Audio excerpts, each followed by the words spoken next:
এই যে দেখতে পাচ্ছ আমরা এখন একদম টাকি রাজবাড়ি ঘাটের সামনে রয়েছি।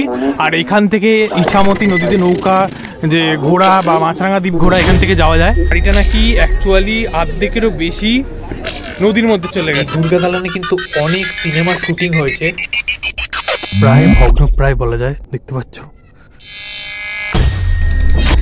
Welcome back to another blog. My name is Shanu, তোমরা দেখছো দুরন্ত শানু। আজকে আমি চলে এসেছি টাকিতে।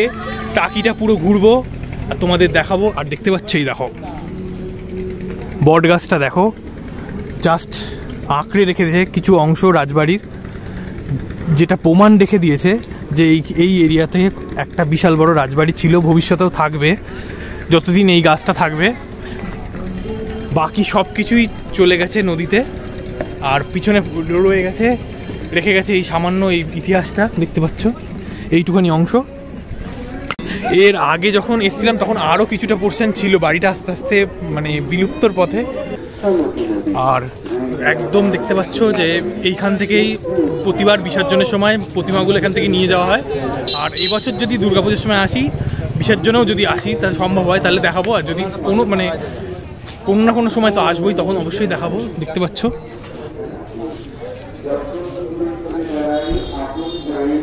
আর এই সাইডগুলোতে বসার জায়গা করে দেওয়া হয়েছে। দেখতে পাচ্ছ এখানে প্রচুর নৌকা রয়েছে। আজকে কিন্তু ফাঁকা রয়েছে সোমবার বলে।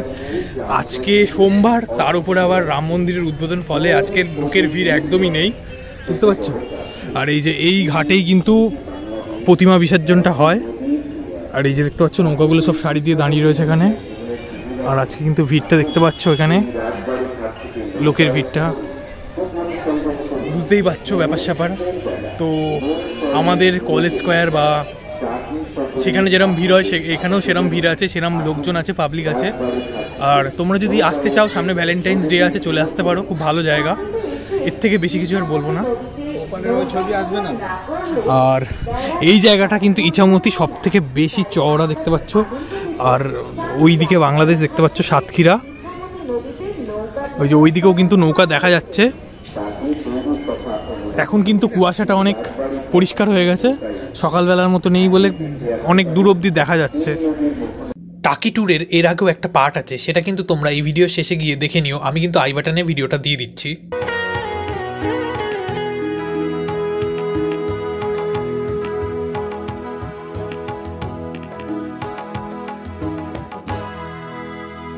তো তোমরা যদি টাকি আসো তাহলে অবশ্যই টাকির এই রাজবাড়ির ঘাটে অবশ্যই ভিজিট করবে।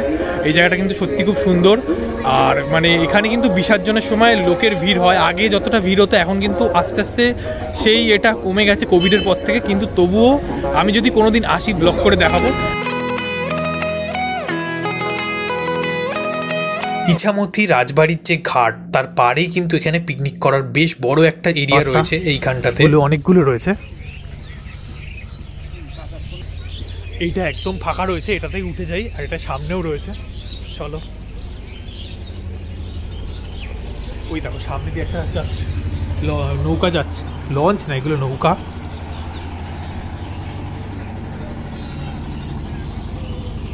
দেখতে পাচ্ছ পুরো সাদা ধপধপ করছে একেবারে।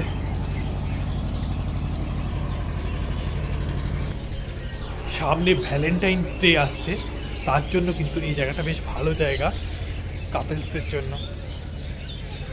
বুঝতেই পারছো, অ্যাকচুয়ালি পিকনিকের রান্না করার জায়গা।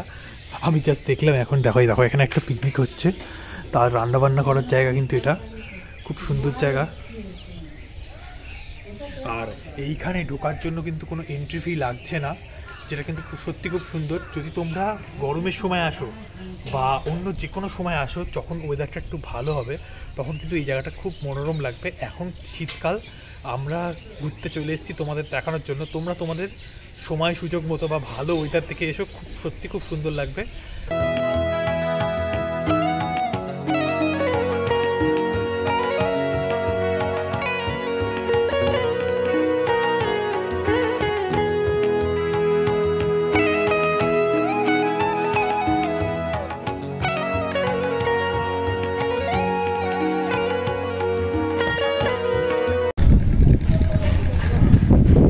আর অন্যান্য জায়গার মতো এখানেও রয়েছে আই লাভ টাকি, যার উপর লোকে নিজেদের নাম লিখে কুকর্ম করে রেখেছে। যাই হোক, দেখতেই পাচ্ছ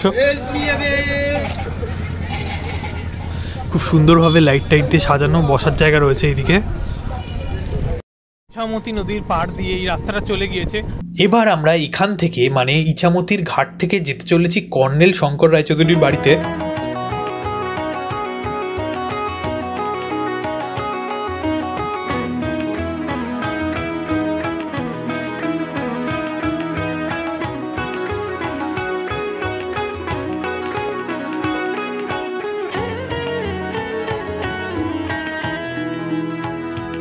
এই দিকটা দেখতে পাচ্ছ সব গেস্ট হাউস, পিকনিক স্পট।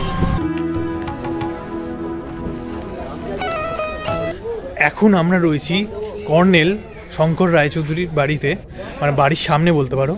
বাড়িটা কিন্তু অ্যাজ ইউজুয়াল আগেও যেরকম ছিল এখনও সেরকমভাবে মেনটেন করা রয়েছে। আর এখানেও কিন্তু একটা দুর্গা দালান রয়েছে, তবে এনার বাড়ির উল্টো দিকে কিন্তু একটা দেখো অনেক পুরনো একটা বাড়ি রয়েছে। এটা কার বাড়ি আমি ঠিক জানি না।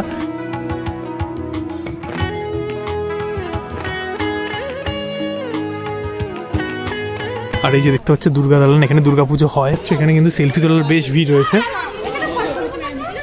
এই ফলকটাতে লেখা রয়েছে রায়চৌধুরী পরিবার। তো চলো এখান থেকে আমরা নেক্সট ডেস্টিনেশনে চলে যাই।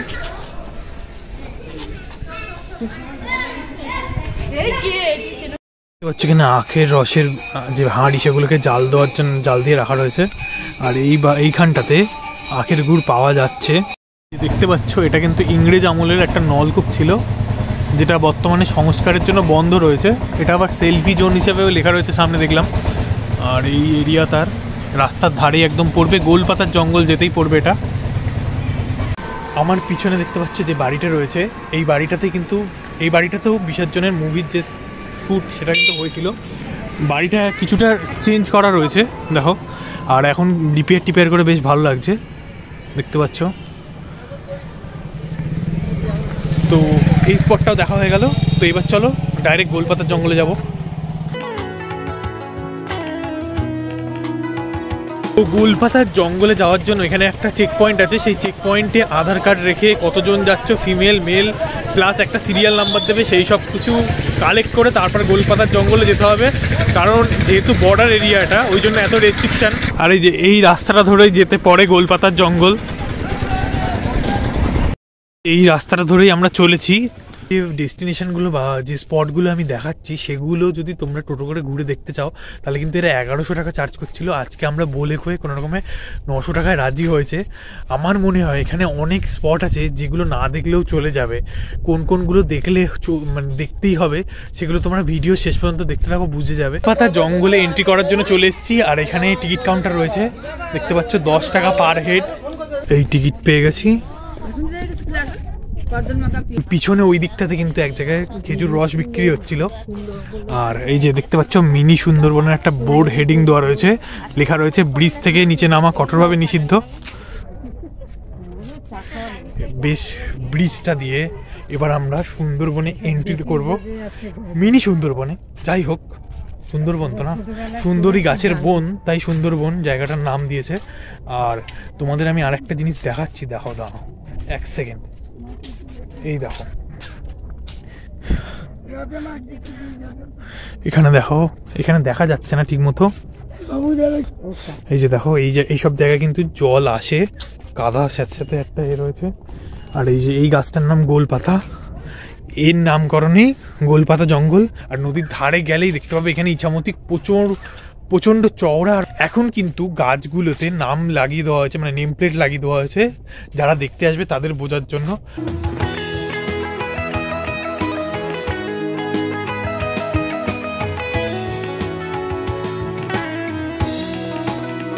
এই জায়গাটা কিন্তু বসে টিফিন করা যাবে।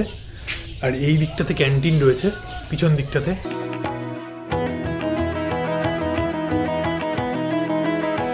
রয়েছে ওরা চাকা, গরান, এখানে গাছের নাম লেখা রয়েছে, নাহলে আমি এগুলো চিনতেও পারতাম না। আর আমরা যে রাস্তাটা ধরে যাচ্ছি এটা কিন্তু ক্যান্টিনের দিকে, এদিকে কেউ আসছে না, সবাই ওদিকে ঘুরতে যাচ্ছে। এদিকে একটা টাওয়ার রয়েছে, টাওয়ারটা মানে ওয়াচ টাওয়ারটা দেখে কীরকম, তাই জন্য আরও আসছি। কালো বাহিন দেখো, এখানেও শিল্পকর্ম করে রেখে গেছে লোকে। যাই হোক, মানে এখানে এত শিল্পী, আমাদের দেশে এত শিল্পী যে মানে কোনো জায়গায় ছাড়ছে না শিল্পকর্ম করার, নিজের নাম খোদাই করে রেখে চলে গেছে গাছের ওপর। এখান দিয়ে নদী দেখা যাচ্ছে না, প্রথমে ভেবেছিলাম যে এখান থেকে হয়তো নদীটা দেখা যাবে, তাই জন্যই উঠলাম, কিন্তু অ্যাকচুয়ালি এখানে জাস্ট জঙ্গল ছাড়া কিছুই দেখা যাচ্ছে না। এই যে আগে ওইটা দিয়ে গেছিলাম, ওইটা দিয়ে, এবার এটা দিয়ে যাচ্ছে, এই ব্রিজটা দিয়ে।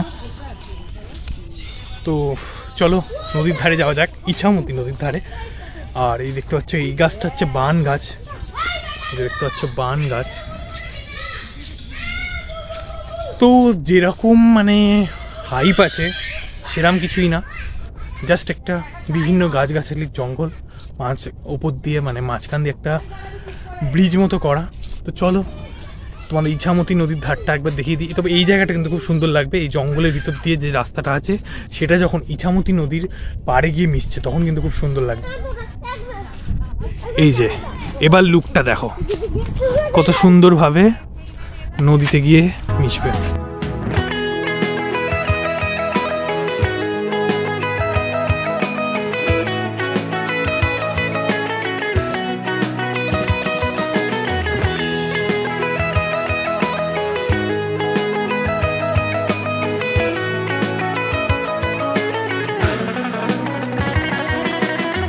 এই যে এখান থেকে আমরা খেজুর রস বা এই খেজুরের গুড় নিয়ে নিচ্ছি। আর এখানে দেখতে পাচ্ছ খেজুর গাছ কাটতে উঠছে। আর এই যে গোলপাতার জঙ্গল, গোলপাতার জঙ্গলের একদম সামনে যিনি বসে আছে তার থেকেই খেজুর গুড়টা নিয়ে নিচ্ছি। আগের বারও নিয়েছিলাম, এখানে গুড়টা বেশ ভালো হয়।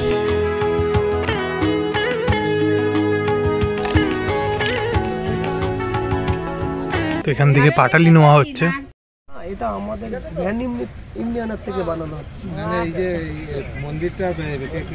এই যে মন্দিরটা দেখতে পাচ্ছ এটা নন্দদুলাল মন্দির। আর এখানে অক্ষয় তৃতীয়ার দিন বিশাল বড় অন্নকূট দেওয়া হয়, এর ফলে এখানে অনেক ভক্তের ভিড় হয়ে থাকে। তাই যদি তোমরা অক্ষয় তৃতীয়ার দিন আসতে পারো, অক্ষয় তৃতীয়ার দিন, তাহলে চলে এসো।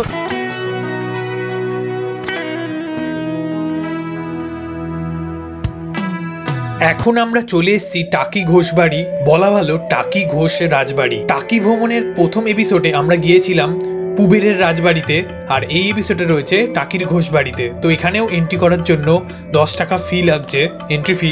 তারপরে আমরা ঢুকে পড়লাম। অনেক পুরনো ইতিহাস এই বাড়ির সাথে জুড়ে রয়েছে, যেমন নেতাজি সুভাষচন্দ্র বোস কিন্তু এই বাড়িতে এসেছিলেন 1928 সালে। তখন এই বাড়ির মালিক ছিলেন প্রসূনচন্দ্র ঘোষ। প্রায় 350 বছরের পুরনো এই রাজবাড়িটা। অনেক পুরনো একটা প্রবাদ রয়েছে, সাতক্ষীরার মাটি, গোবরডাঙ্গার হাতি আর টাকির লাঠি। এই রাজবাড়িরই মালিক মতিলাল ঘোষ বাড়িতেই লিটল বাহিনীর আখড়া চালাতেন। আগেকার দিনে পুরনো রাজবাড়িগুলোর মতো এখানেও কিন্তু সন্ধি পুজোর সময় বন্দুক চালানো হতো। আর এখনও সেই পুরাতন নিয়মবলী সব মেনে টাকির যে জমিদার বাড়ির পূর্বপুরুষরা আছেন তারা কিন্তু দুর্গাপুজো চালিয়ে আসছেন।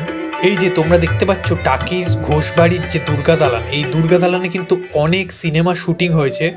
তার মধ্যে অন্যতম হলো শঙ্খচিল, 8টা 8-এর বনগা লোকাল এবং সিরিয়ালের মধ্যে কেয়াপাতার নৌকা, ভূমিকন্যা ইত্যাদি।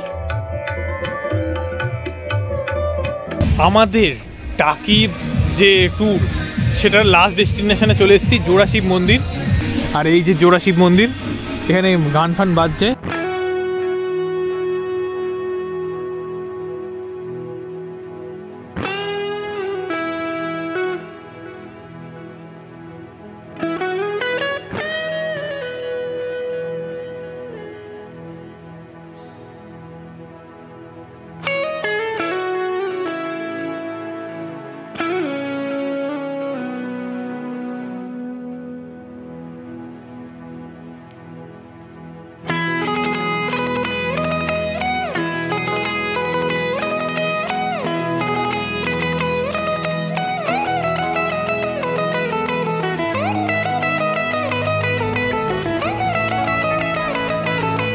টাকি পৌরসভা পরিচালিত এইটা।